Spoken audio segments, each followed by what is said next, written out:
Okay, so Anna and I weren't done, and then Stacy Huff came in, and he has to do his show after us. So I asked you before if you struggle to find examples as you're telling, using stories to teach, using stories to convince.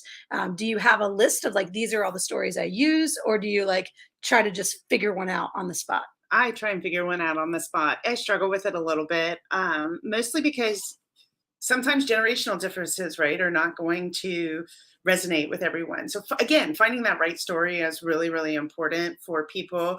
And I think that that is one of the reasons I do tend to fall back on shared struggle, because that's a common thing that people can understand, because everyone has experienced struggle. Or if you haven't experienced struggle, at some point you will experience struggle. And I think that that's something really important that we need to teach our kids. The struggle is a part of life, and how do you overcome it? I think it's I'm going to come back to that for just a second. I want to go to the examples question really fast. So I'll be in the middle of a lecture in my business classes, and I will say, well, it's kind of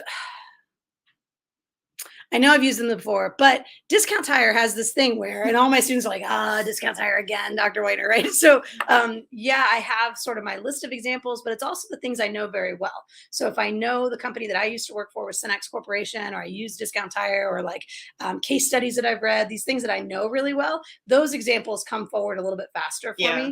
me. But then, too, talking about teaching our kids how to struggle, in our conversation about the grades and all that yesterday, me and the other educator I was talking to, John Russ, who is my neighbor. I don't know if he's a patron of the show, but he should be.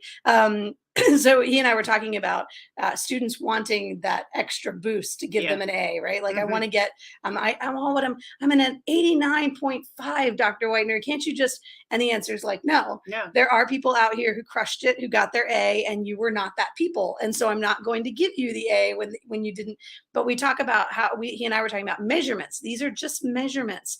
All they are is measurements. And if they're not real, because I inflated them, or I gave you something, or I gave you this or that, you got extra credit. They're not real, then they're of no They're value. no value. Yeah. And I keep trying to, like, that to me with Holly is always where she comes home and she's like, I did not do very well on this test. And I'm like, so it's an indicator that you didn't know that material Right. very well.